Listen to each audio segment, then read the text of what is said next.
Hello and welcome to When Grooms Get Engaged, the podcast about a guy's perspective to wedding planning from two guys that just survived their own. I'm Steve.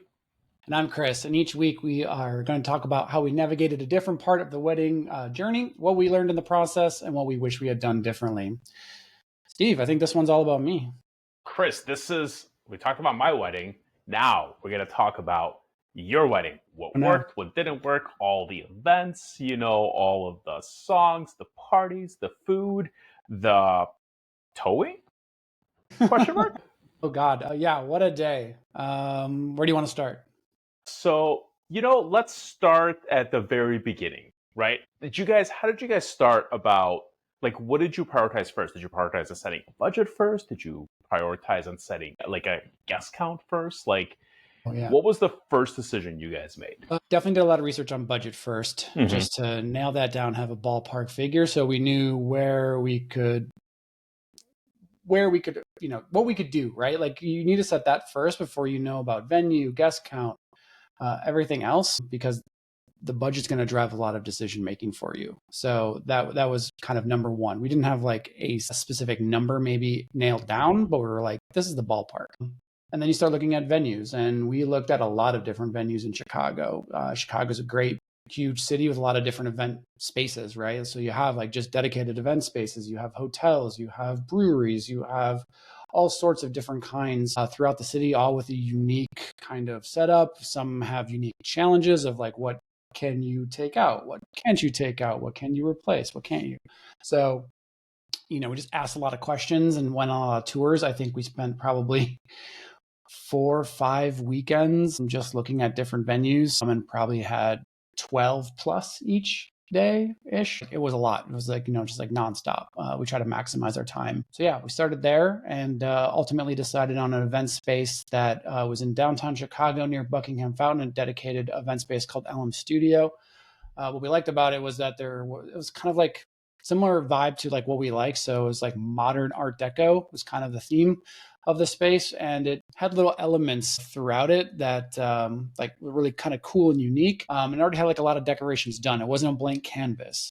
So we knew that we could spend less than on decorations and didn't have to do as much lifting there, which again saves money for your budget. So that's what we ultimately went with.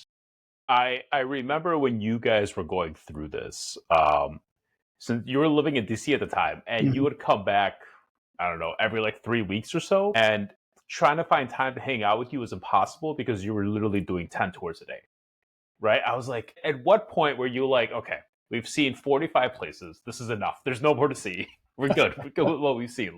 Where's the cutoff, Yeah, I don't know if we had one. It was just trying to gather as much data as possible. And Catherine's great with data, so she put it all into this awesome workbook, which I think she shared with you guys yes, as you were looking. So super helpful.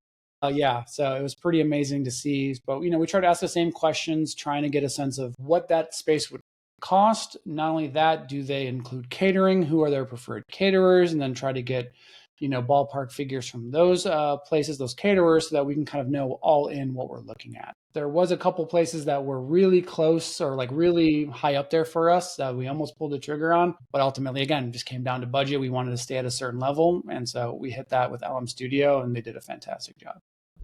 Did you, since you went to so many places to look, when, other couples are looking and kind of trying to get an idea for their own selves, were there any questions or kind of things you asked that you feel gave you a really good idea of what to expect from the place? Because I feel there's canned responses, or there's certain things that will start to pop out from the good places versus the bad places, or the good salespeople versus the ones that will not get back to you or just kind of lead you on or something. Yeah, that's a really good question. I'd also welcome your feedback on that too, if you can think of any. Obviously, we're a year and a half now removed from that process. Yeah. So I can't think off the top of my head the canned questions, but a lot of it came down to just cost and what is included. Our chairs included, our tablecloths, all that stuff, utensils, because sometimes it is, sometimes it isn't. And again, I think also just getting a sense of the space. Take a lot of pictures, take video. as well. So that way you can just like throw it up in a Google Drive and you can revisit it later. Because again, if you try to do what we did, visiting maybe 10 places in a day, it's going to be a lot.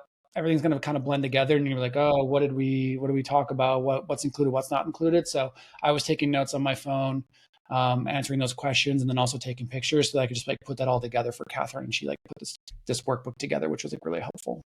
I remember when you guys picked this place, or when it was in like your top three or something. One Mm-hmm. of the descriptors you used was like, yeah, this place is a really cool bathroom. You like walk in, So it yeah, has like wallpaper.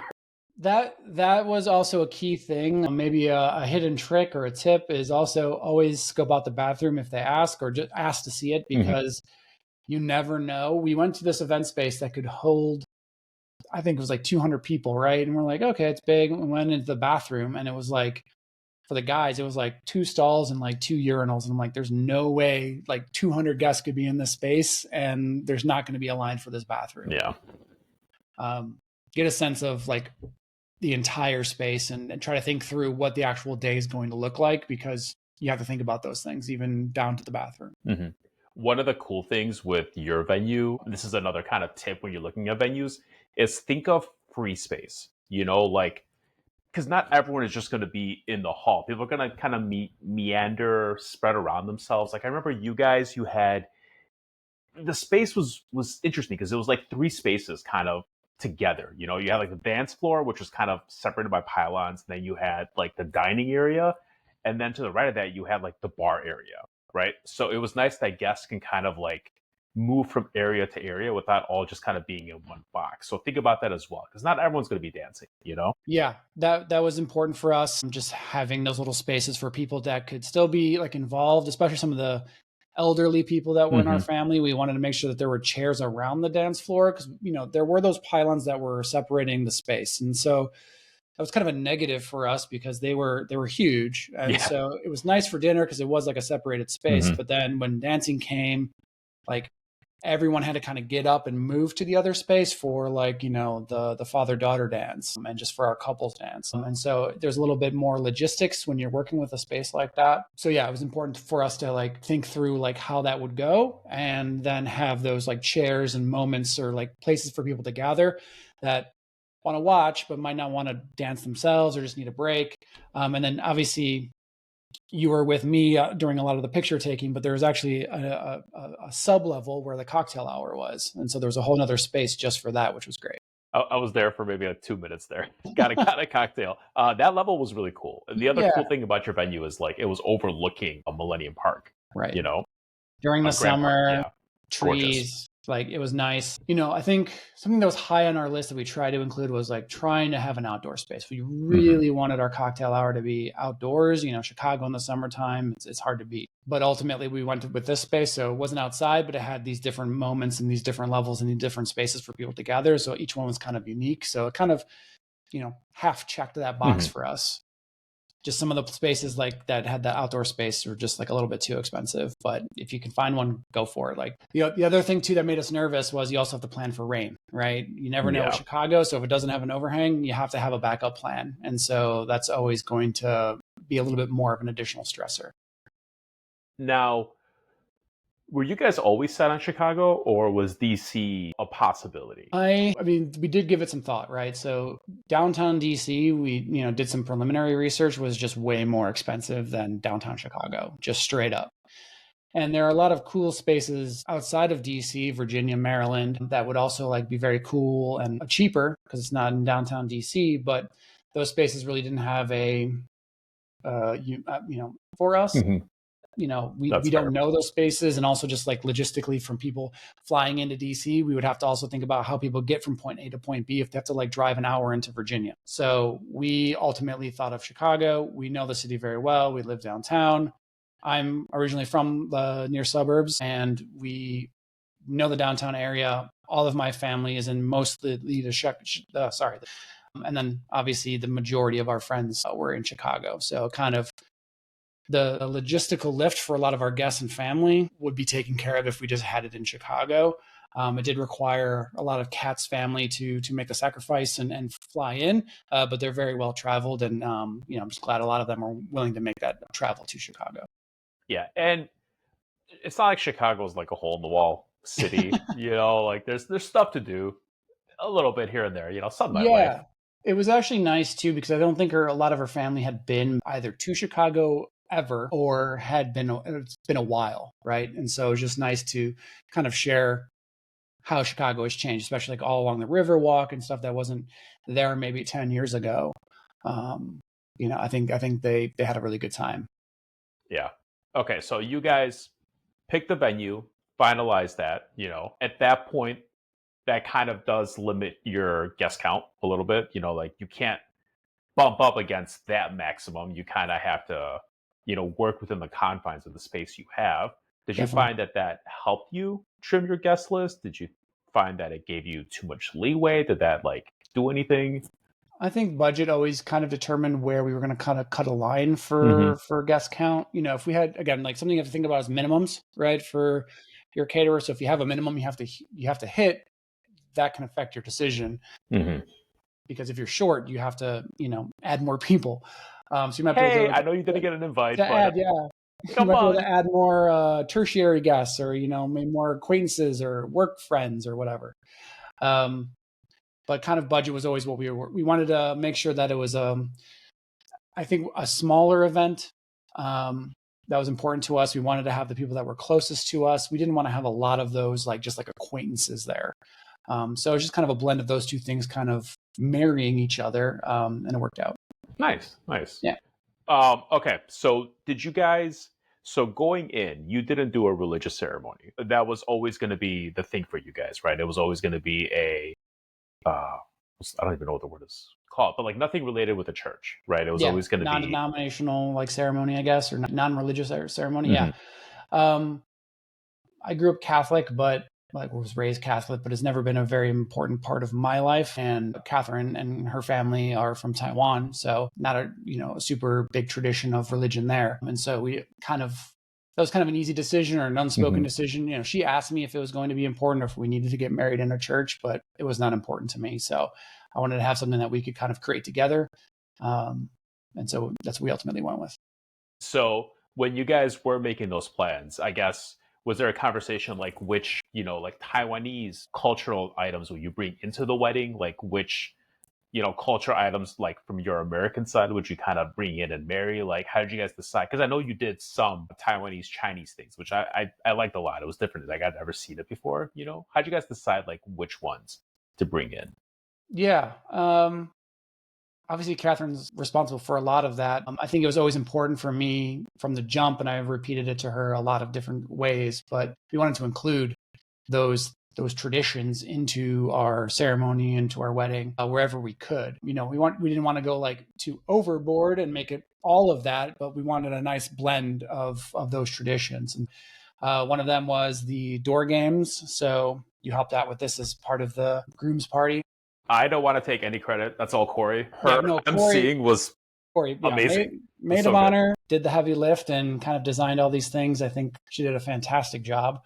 But basically, on the wedding day, maybe a few hours before the actual ceremony, I had to come up and like knock on their door and survive a number of trials to prove that I was worthy of Catherine. And so we had to play a lot of different fun games that Corey had put together, and just that kind of act a fool in front of them to prove that I was worthy of Catherine. And that was a lot of fun. So I'm glad we did that.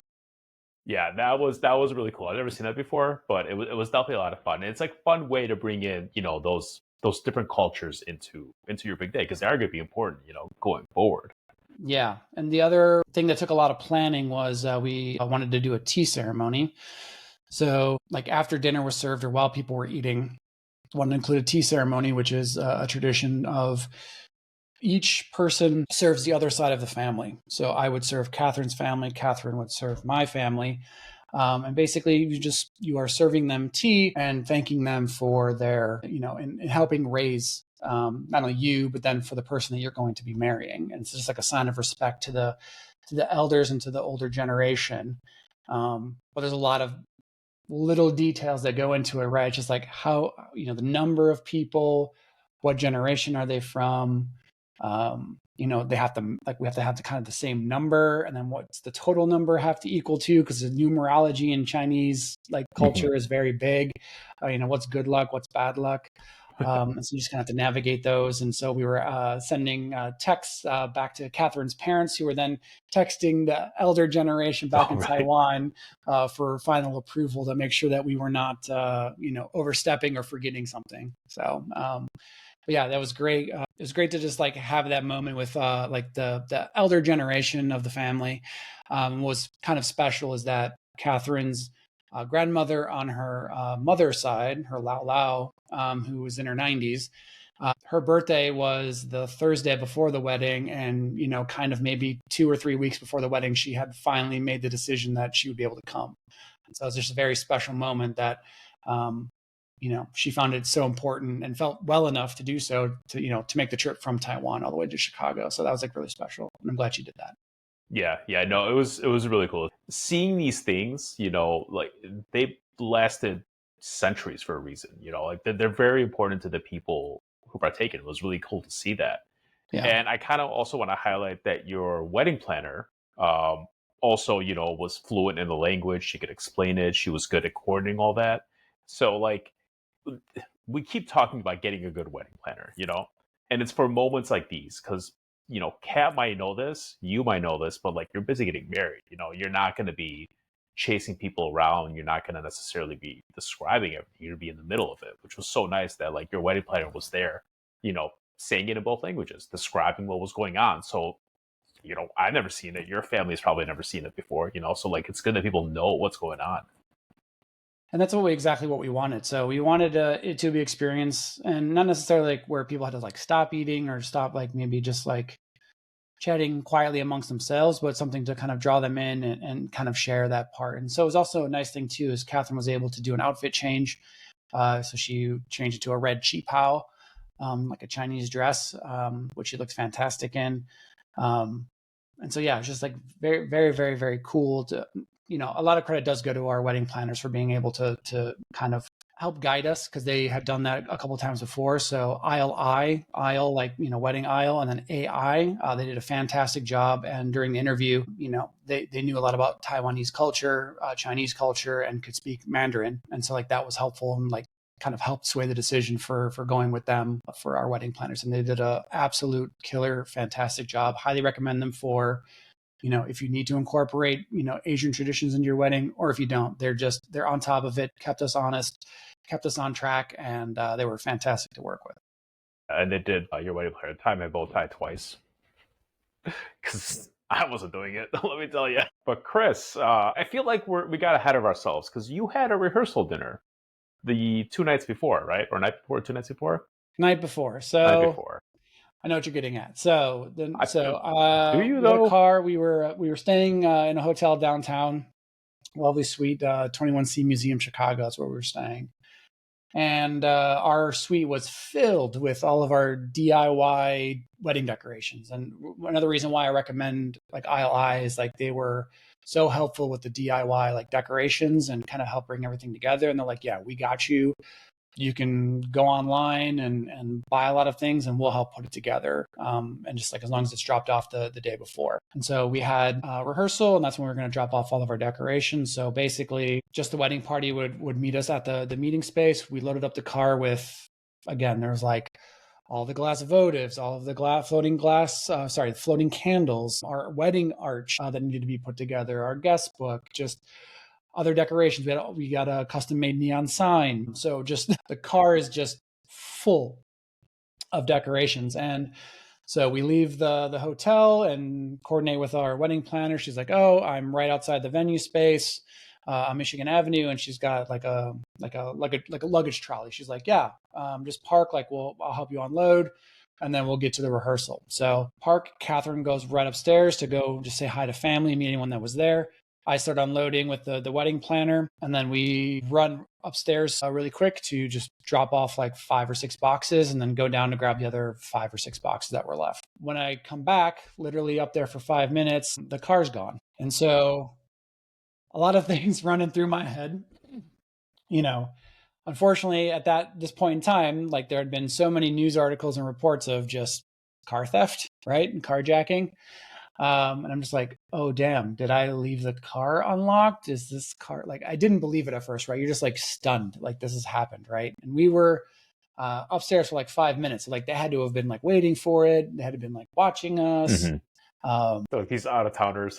yeah, exactly. So I'm like, I'm trying to hit like the clicker to see if it's like, I'm hitting the lock button to see if I can hear it anywhere, as if like it would just be like around the corner, like who would have moved it there, right? Yeah. So just like I'm trying not to panic. My wedding planner's like also just like like what the hell is happening? So we go upstairs and I try to like I didn't want to tell Catherine, but like I obviously got to tell her like what's going on. And so like now it's just like we're freaking out. And so I'm calling, calling. So it was a rental car that we had at the time. So I was like, someone call them, see if they have a GPS on there so they can start tracking it. We can make a report right away, because this just happened. And then meanwhile, I'm on hold with the police department trying to get through to somebody to make a report and try to see what can be done. And again, like we have like half of our decorations. Like while I'm on hold, I'm just thinking like, oh my God, we don't have the wedding arch. We don't have this. We don't have that anymore. We don't have all the pictures that we wanted to put up. So it's just like, what aren't we going to have for tomorrow? Because you can't stop it, right? You're not going to postpone your wedding for this. And like, what can we get last minute? So just, I'm trying to keep it together. So the I'm police texting department's like, Gina. I'm like, baby, we might need to be DIYing tonight. Ready? yeah. So meanwhile, like we're on the phone and like the 3 or 4 people that know are trying to deal with it. Meanwhile, like families coming in for the rehearsal, right? And everyone's coming in like happy, like, hey, let's party, let's go, someone's getting married. And we're like, not right now. Like, Yeah. now's not the time.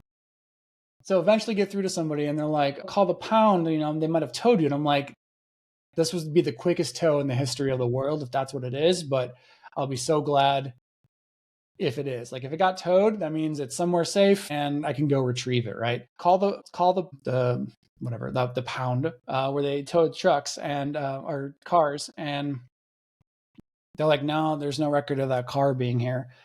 But they're like, as I'm talking to the person, like the call just gets cut off.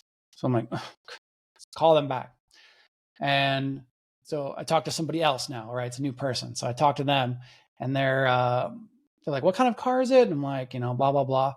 And they're like, yeah, it just came in right now. And I'm like, oh my God, it got towed. And so I was like, never happier To to get a hear that tow. it was Yeah. towed versus stolen, right? Because then I can go retrieve it. But then that's a whole nother story about trying to retrieve that car, because it should have been a simple process. I'll try to make a long story short. The rental car company never printed out the complete documents of the rental agreement for me, and never emailed them to me. So the city refused to release the car to me. So it took a lot of begging, pleading, and negotiating with the Chicago police officer to be like, hey man, I'm getting married tomorrow. Can I at least just get my boxes out of the car? Because they're not supposed to let you take anything, right? And so he's like, all right, I got you. So like he let me like unload all of the boxes and everything from the car into another car. And so we were able to get all of the decorations in on time, and they were able to put them together for the wedding. So thank God for that. Yeah. But that was the most stressful thing. Missed the entire rehearsal dinner dealing with that. Scarfed down all the leftover food. Catherine had I think she had 2 or 3 whiskey shots lined up on the bar for me when Hey, I got Chris, to I the know you need end it. of the rehearsal dinner, which is much needed. And then we had maybe like 20 minutes because I'm also like trying to like get everything going with the rental car company too. But of course, it's like after hours and whatever. Also, they told me that I would have to go. Long story, but I had rented the car in Milwaukee because I was on a project there. And they were like, you have to go back to the place where you rented the car in order to get the documentation. I'm like, in the age of the internet, Yeah. you're telling me to go drive an hour and a half to Milwaukee to get some documents? That cannot be the answer. But eventually got the car back. It was actually cheaper than paying for parking in downtown Chicago. I was getting my car towed and just paying the daily fee. So that was interesting. Seriously, it's so freaking expensive. So yeah, long story. So everything was really stressful the day before. And then we did go to, we had welcome drinks for anybody that was visiting and even friends from in town after the rehearsal dinner for anyone that wanted to come. So definitely drank a lot of drinks during that and relayed this story. So, but I think it helped put into perspective that there's going to be a lot of little things that might go wrong in your actual wedding day, but don't sweat it because it could be a lot worse. Yeah, and in the grand scheme of things, like it worked out to your car getting towed. You got it solved. You have a story for life now. Yeah, so Like everyone's like, "Oh yeah, just give it 5 years; it'll be funny." I'm like, I don't know. listen, I know I was like, okay, we're either going to be up all night making you vases or something. I was like, Gina, I might have to drive Chris to Milwaukee at 6 a.m. to get signed off and come So back, bad. just make sure it happens. I was like, I'm like, in my mind, I'm like, okay, I'm ready. What do we got to get done? Like, thankfully, it worked out. Yeah, it worked in the end. Yeah.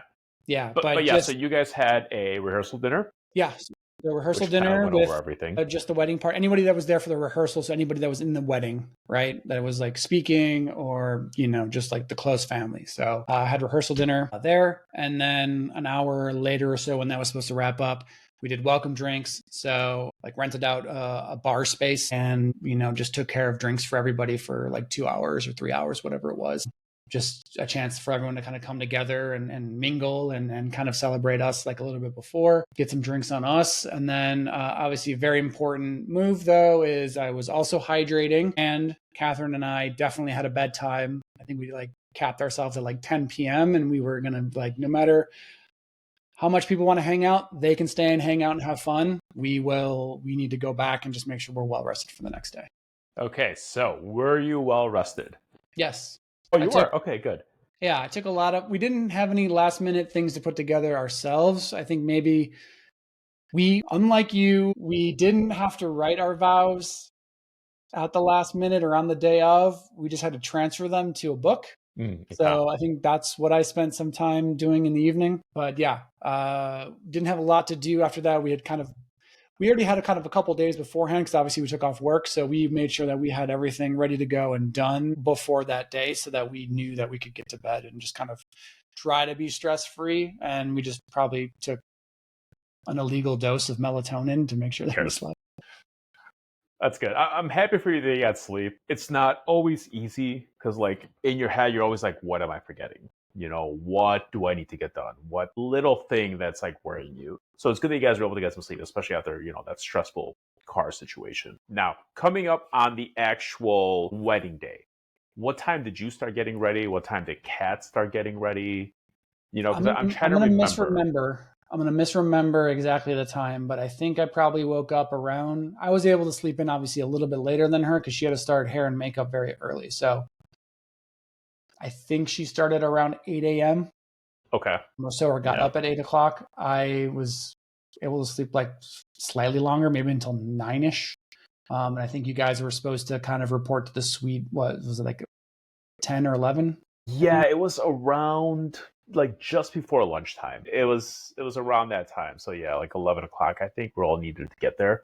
Yeah, so you guys can start getting ready. So Mm-hmm. yeah, I think it was like 8 or 9 for each of us. And then you guys came a little bit later. So then we got ready in my suite while Catherine and the ladies got ready in hers. And we had two photographers. So one was with us, one was upstairs with Catherine while they got ready and also, doing hair and makeup and then also setting up the door games. We got ready.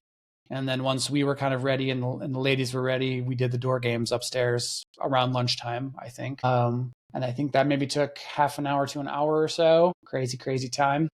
Yeah. And then I think around 1, we started taking pictures around the Mm-hmm. hotel with the Grooms team. And then we decided we wanted to do pictures outside of the hotel. And so we ended up going to the Adler Planetarium because you get some great shots of the city from that area. We were there for another hour or so. I just remember it being extremely hot The in the sun was sun. out. Yeah. Yeah. Just full tuxedos and everything. Took a lot of pictures over there. And then ultimately, I think it was around 4 o'clock that we went to the venue. One thing I'll say is I noticed that we were kind of bumping up on time with pictures a lot. It's like one of those things where you don't realize how long taking pictures takes. Even because like where the venue and the hotel was to the Adler is not far. It's very close, but like even that was still, getting tight. So like one of the things I'll say is people planning your wedding, like be cognizant of how far some of these places are that you want to take pictures at. If you have enough time for all that. Yeah. And also, it was great because ILI also had one of their junior members with us. Obviously, they stayed with Catherine because she's the most important person, but they had a junior person with us during that whole time so that they can be in constant communication about where we were, Hmm. how we were doing on time, and then letting us know when we needed to leave and factoring in all of that traffic. So that helped, just make a smooth process. So again, props to them. Now, one of the things I noticed with your wedding was your flower choices, the orchids specifically. Like, Kat had I don't even know if you call it a bouquet, right? But it was like an orchid flower arrangement. I've never Yep. seen that before. Like, I thought it was really pretty. And like it just like draped down, like you always like focused on it. How'd you guys decide on that? So like orchids and calla lilies were kind of the flowers of choices, Okay. being Catherine's favorite. So working with the florist, they were able to come up give us some different designs, and so she ultimately went with kind of like more of a waterfall Waterfall. Okay. That's the word. Yeah. bouquet. Um, and then we kind of incorporated those flowers into the flower arrangements on the table. Hmm. Draw everything together. In retrospect, those orchids were really cool. So I think I wish kind of going back would be like we either did a combo or maybe just went with those orchids because they were just, I don't know, the florist did a tremendous job and had really good ones. So like Yeah. they were really cool. I know they were striking, and like I know every time I saw Kat walk around those, oh, those do look really cool. Like you're not used to it, you're used to like a normal bouquet, which there's nothing wrong with, but like it's different, it's fun. And also like she had her like bridal bouquet, but then always like in the back of her mind, like, there's no like this waterfall of orchids. You can't really throw that to No. like, if you're going to do that tradition of like throwing the bouquet. So they had like a little mini one with like calla lilies that can obviously be together and kind of hold more shape to be able to throw. So also know like you can obviously mix and match, and the bouquet that you're holding doesn't have to be the one that you throw. Yeah, no, of course. I know. So we talked about how you guys weren't going to do a religious ceremony, but you still had an officiant. How closely did you guys work with Greg to kind of decide, all of the different like symbolism you want to incorporate in it, what kind of like blessings or speeches or what you wanted to bring in? Like how involved were you guys in that? Yeah, decently. So it was great because Greg knew us both kind of equally, and we wanted to make sure that he was involved, and we thought that he would do a really good job, well Oh spoken, yeah, would he take killed it it. seriously. And so finding the right person kind of takes care of 80% of what you need to take care of because you have someone who's going to take it seriously, right? And that's super important. So it was also great because then we were able to introduce him to our wedding planner. So they kind of worked together behind the scenes without us. And then when we got kind of a little bit closer, maybe within the 2 to 3 month range, we had a call all together to kind of talk about what we were thinking and what we're looking for. Again, to kind of help Greg structure the ceremony and what he was going to say. And then he conducted calls with each of us separately to kind of just ask us kind of similar questions, but just about our relationship, how we met, how we feel about the other person, and just kind of share some personal stories and recollections that he could then also bring into his speech in the ceremony. And then ultimately, they wanted us to also start writing our vows around that time so that there wasn't a lot of overlap. Hmm. So I think we both kind of slacked a little bit in getting those to them exactly on time, but I think we had the template and outline maybe a month before. Like Greg could like maybe pick and choose certain things to highlight what we were going to say, but also make sure that he wasn't going to just like duplicate a lot of the stuff that we might Hmm. say in our vows. And so it ended up working really, really well. So again, like having that communication and also regular check-ins with the person, I think is super important because again, you want to make sure they're taking it seriously. They're on top of it. They've spent the time. I mean, it's not easy. It's a lot of work to stand in front of a lot of people you don't even know, right? He doesn't know a lot of my family, doesn't know any of Kat's family. And so that can make a person nervous and they might need a little bit of direction. So just again, having our wedding planner involved, having regular calls, it solved a lot of issues and we were able to smooth over any wrinkles. Yeah, I feel like the franchise isn't going to get nervous. Come on, let's be honest. That's why you're a franchise quarterback. That's right. You That's right. you perform under pressure. No, but Greg definitely killed it. Yeah. It was he did a great job That's officiating. amazing. And we're gonna talk about this in other episodes. Like, just because you're not doing a religious ceremony doesn't mean you won't be able to like incorporate all the symbolism, all these things that you want. Like If that's important, you can absolutely include it in your wedding day. It doesn't have to be at a church, to have that symbolism, which is nice. Yeah, there was a lot of talk about, forget what they call it, but just like, yeah, different blessings or readings. And so we had to talk a lot about that and just find, things that we wanted to talk about. So I found some readings, some Irish blessings and different things like that I thought were like really cool and spoke to us. And then Catherine and her parents like were able to find some poetry that was in Mandarin. So her brother also came up and spoke in Mandarin with some poetry and poems. So like that was cool. Again, incorporating some of that Chinese, Taiwanese culture into the ceremony was kind of like, again, important for both of us. But it was also, do you want to have like again, I forget the term, but like a uniting like event or ceremony in there? So like some people like, they'll pour different colored sands together because like it represents you both. And now that you're married, you can't really extract the different grains of sand together. Or there's like the warming of the rings, right? So they pass around the ring in the pouch, and you're supposed to say like a blessing over it and kind of pass it around like the wedding party and important people in the family to kind of say a little blessing over before you ultimately put it on each other's ring finger. Yeah. So there's there's different ones like involving trees and nature and just all sorts of different things you can do. But ultimately, after a lot of research, Catherine and I both, I don't think, found anything that kind of just like spoke to us. There was like, we need to do that, or that's super important, or that's super cool. So we just kind of went in our own direction. Yeah. No, it was really nice. And I know we're gonna talk about, things that you loved about your wedding, but I know for me, one of the things that I loved is that when it was like actual ceremony was over and we sat down, we had a little charcuterie on the table already. I thought that was amazing because like you go to weddings and they have the hors d'oeuvre people walking around. You have to like chase them without being obnoxious, by being like, "Hey, I'm starving. I haven't eaten like 7 hours. I'm gonna hunt you down." But and gotta be cool. But here we just have it on the table. It's so nice. The tip, right? Like no matter how good the caterers are, when you're attending a wedding, you always got to find the door where they come out of, and you got to post up near there so that you hit that tray first, right? And fortunately, a lot of the guests down the line at the other end of the room might not get as much food in that case, but post up, get that good stuff as it comes out fresh. Yeah, that's definitely a trick as you're attending a wedding. They're learning. That's the only way to learn is starve one wedding, and then you know what to do. The other thing that I just want to talk about, so for our ceremony too, we allowed the bar to be open right away. So we had kind of welcome drinks as people came in for like champagne, old fashions, a glass of wine, and also like I think it was like sparkling grape. It was like a lemonade for people that don't drink or didn't want to drink at that point in the night. Because we did a little toast in the ceremony, so everyone like kind of raised their glasses and gave their blessing and a toast in the ceremony. So like that was something that we did instead of like a lot of the other kind of things we were seeing online. Yeah. So we came in. I know we talked about the tea ceremony. You did that during the middle of dinner, I want to say. So people were still kind of eating. I think it was like during salad. Yeah, one thing I want to talk about is that so during our cocktail hour, so after the ceremony's done, there was like an hour and a half at most time between the ceremony. We obviously took a bunch of pictures right after the ceremony. So again, it was nice because I think you ran into this issue.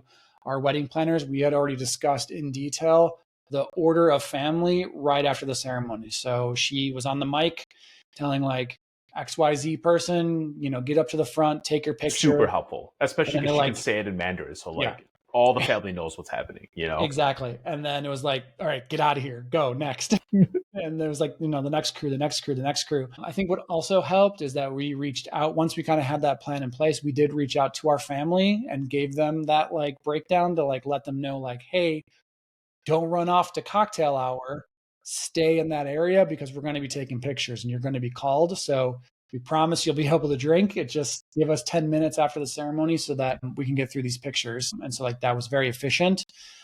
And then during that cocktail hour, since we did not do a first look, it was basically us, Catherine and I, taking pictures together along with the party, the wedding party across the street in Grant Park.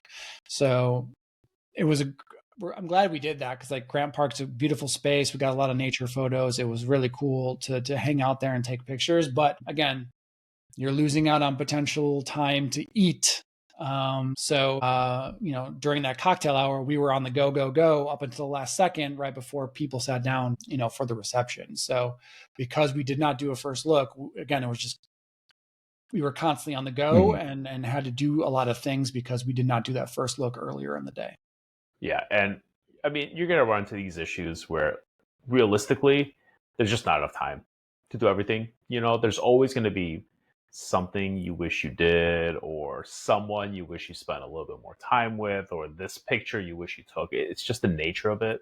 Like, you have an hour in between, sections of the wedding. Like, there's only so much you can do. And it's always the last thing, the thing you don't do is eat, which is, you probably should just eat a little bit of something. Yep, because we had then once the reception's happening, we were able to get a couple bites. The charcuterie board helped, but then you have people giving speeches, and so you're not really going to be like focused on your steak or whatever as people are like talking about you. So you're not really eating during that part. Then we had the tea ceremony during that reception time. So again, we were up and about doing other things, not eating. And then basically it was almost time for like dances at that point. So we needed to go kind of like, Catherine needed time because she had done an outfit change from her wedding dress to the red cheapao for the tea ceremony. But for her father-daughter dance, she wanted to have the picture in her wedding dress. And so she made the choice to change back into her wedding dress. And so again, that just like took time away from like potentially eating. So again, we were always on the go, very busy. I think a lot other weddings might be less busy, but just be aware of that. Like, again, if you pack it all in, you got to try to just find what you can eat when you can eat it. Yeah. And I remember every time I would look over, Kat would be like in a different dress. Yeah. I'm like, Kat, what's going on? Where are you storing these things? I think she had like 3 dresses, I want to say, maybe 4. I'm trying to remember. It was a lot. It was, every time I looked over, it was something different. I was like, okay, well, Kat's your wedding. Get it. I think so before dances, I think. And I think you talked about this, liking this idea, but then we wanted to make sure we had pictures with everyone that came.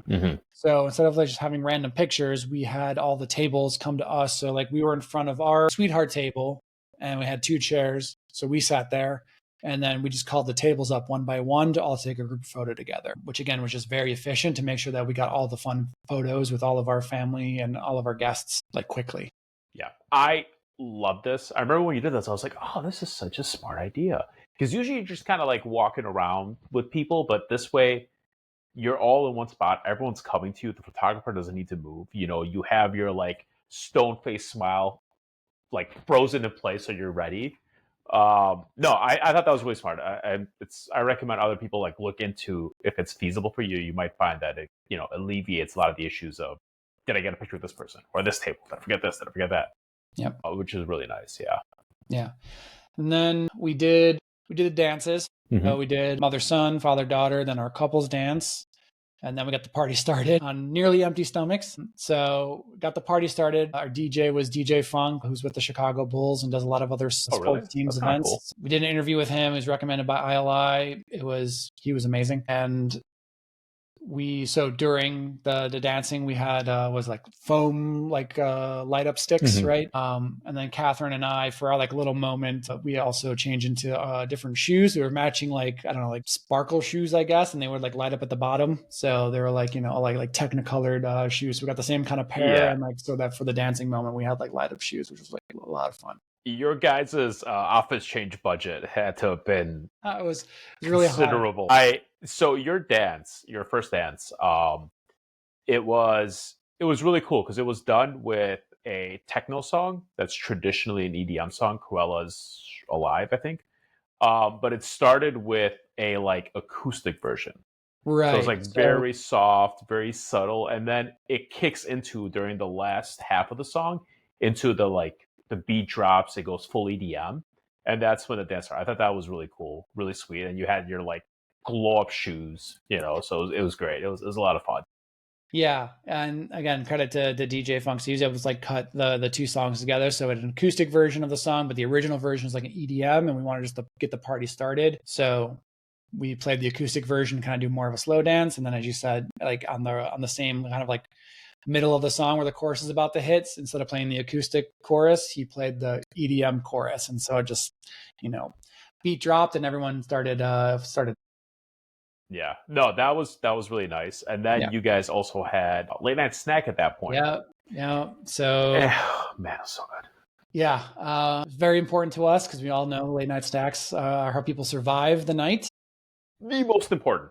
Yep. And I credit them for also how late everyone went in the evening. Easily. So we had a last minute addition from a separate caterer was we did some like boba tea. So we did have that there. And then we had deep dish pizza cut into smaller slices, Lou Malnati's, and mini Chicago hot dogs, which were great because they were like maybe half the size, but they were the full boat, the full Chicago dragged through the garden hot dog. And so I probably ate way too many of those. I probably ate like 3 of them That's fine. because You didn't eat I was during the so day. hungry at that point. That was like the only food left over. It was hot and fresh, and who doesn't love a good Chicago dog? So I had those. Very happy. Okay.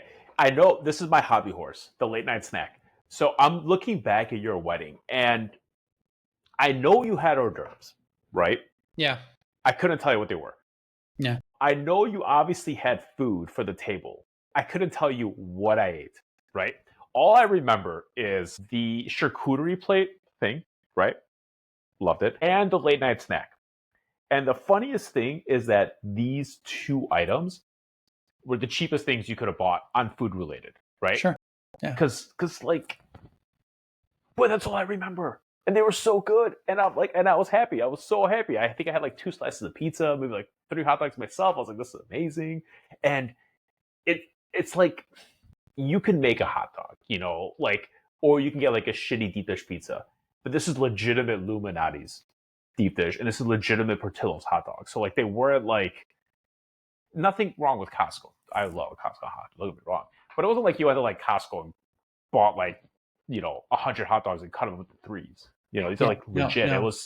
It was fantastic spread. It was the best late night snack I've ever had personally. And again, I couldn't tell you what I ate during the wedding itself. Like I don't even know what your food was, Chris. I just remember the late night snack. That's true. And I feel like that's with every wedding. I can only remember what the late night snacks are. Every So single that's wedding is ultimately what you're judged on. 100%. And like the annoying thing is like you probably paid like $150, $200 a person for that stupid plate of food that no one knows.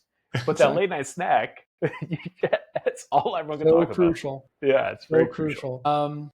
And then, so the only other thing too that I want to mention is that we then took another round of like pictures while people were dancing. So again, it was just, and my point of mentioning it again was that, it was like right before our photographers were scheduled to leave. So they were just getting some more like intimate photos towards the end of the night in our different outfits in the cocktail hour space that, we weren't able to take pictures because we, were doing pictures across the street during cocktail hour. But it's just to say that there's always going to be a distraction, right? Or you're always going to have to do something on your wedding day, and you're never going to have enough time to spend with the people that are there. So you just kind of have to accept it. Do your best, obviously, to try to mingle and see as many people as you want to, but just know that it's going to be a whirlwind. And no matter how much you want to, you're never going to be able to spend like 10 minutes with everybody that came. So just be aware of the time crunch. Yeah. Now, Chris, what about your wedding did you absolutely love? Did you not think you were going to love it this much? You're like, wow, that much better than I ever thought it could have turned out, And everything is a acceptable answer, obviously. I was happy with it's tough to pick out a lot of different things. Or just like one thing. So I was really happy with the ceremony just because I think Greg did a fantastic job. And so I just think that went really smoothly and I was very happy. Very important to have that tea ceremony. So I was just very, very happy that we got to do that and also just have, Catherine's grandmother there from Taiwan. Just made like, just that little extra special. And then honestly, it's that once the dance floor opens and you're able to just kind of then interact with everybody because you're not like, you don't have any more responsibilities. You've done all the dancing, you've done all the speeches, you've done everything. You can then now cut loose, have some drinks, eat a little bit, and just mingle with everybody that came and just kind of celebrate yourselves and celebrate with everybody that came. And again, I think that's just the best part of any wedding, right? Is just being able to be with all of your friends and family. Yeah. Yeah. But Chris, we forgot the after party. Oh yeah. Going to Lincoln karaoke. If anyone knows, it's more of a backroom karaoke type of style. Excuse me. It is not very classy establishment. Yeah. No frills. And we were expecting, and thanks for taking lead on this part of it, because we weren't sure like how late everyone was going to stay after the wedding, or who was up for like an after party, because hey, we're all a little older, some of us have kids, so we were like, oh, 15, 20 people max are probably going to show up. And I think probably over half of our friends group probably showed up. So there's probably like a good 40 people just descending into this backroom karaoke space. Just, we are way overdressed in our tuxedos, black tie attire, and just holding sticky karaoke mics, singing Backstreet Boys and Britney Spears. It was an absolute shit show. I think I reserved 2 or 3 rooms. Like you said, we had like 45 people, and we all stuffed ourselves into like a 15-person room or something. So the room was hot. The place normally closes at like 2. I think it stayed open till like 4 for us. And like the guy who runs it is like super cool guy. Every time we will go out, it's like, here's a shot of soju. Here's a soju bomb. Here's some beer. I drank more there than I did at your wedding. Yeah, same. 100%. He was pouring shots in everyone's mouth, and at a certain point, it started catching up with me because it was all condensed into a short period of time, and I was just like, no, I cannot right now as much as I want to. Otherwise, it's going to be a bad time.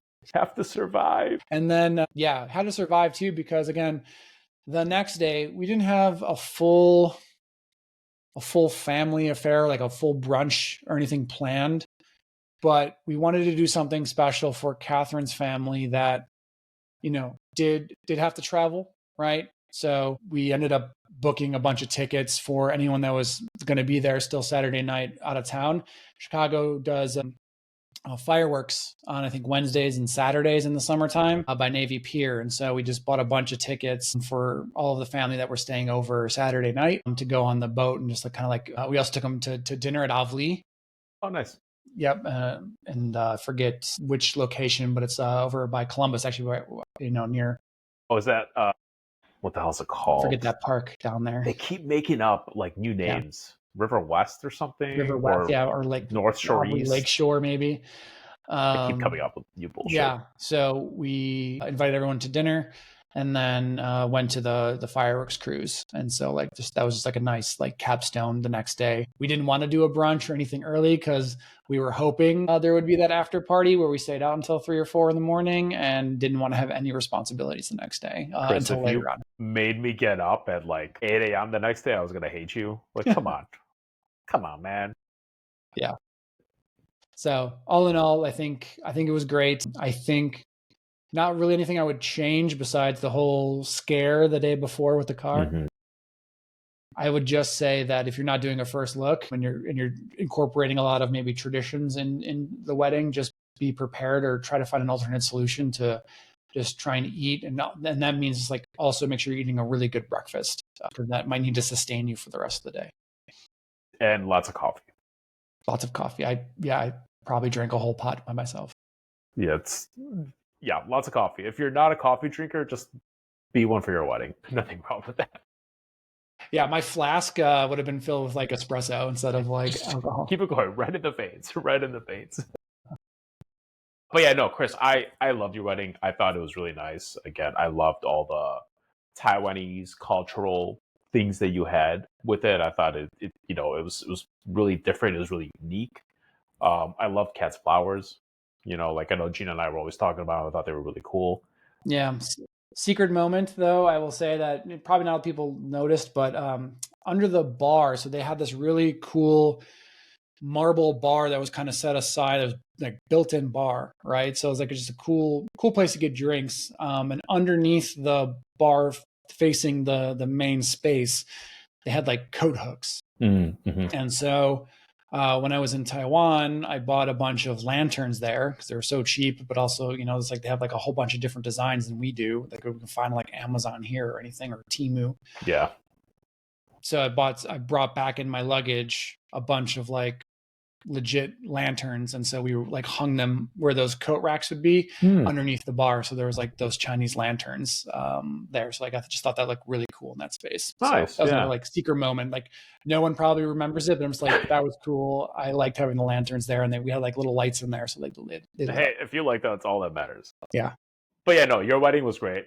We had a great time. Loved everything about it. Best late night snacks. I will go to the grave talking about these late night snacks. I think they were so good. And it like perfectly fit the theme of Chicago. Yeah, You know, like exactly. what's more Chicago than deep dish pizza and a hot dog, right? Like Italian beef, which then we would have been messy, like it was perfect. You know, it wasn't messy, it was easy to eat, and it was delicious. It kept us alive for 4 a.m. karaoke.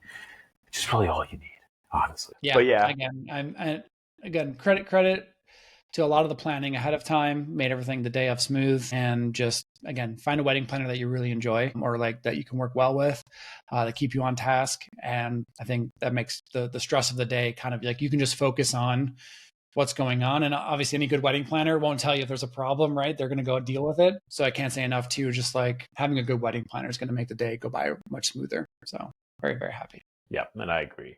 But yeah, Chris, your day was amazing. I know we love being a part of it. Thank you so much.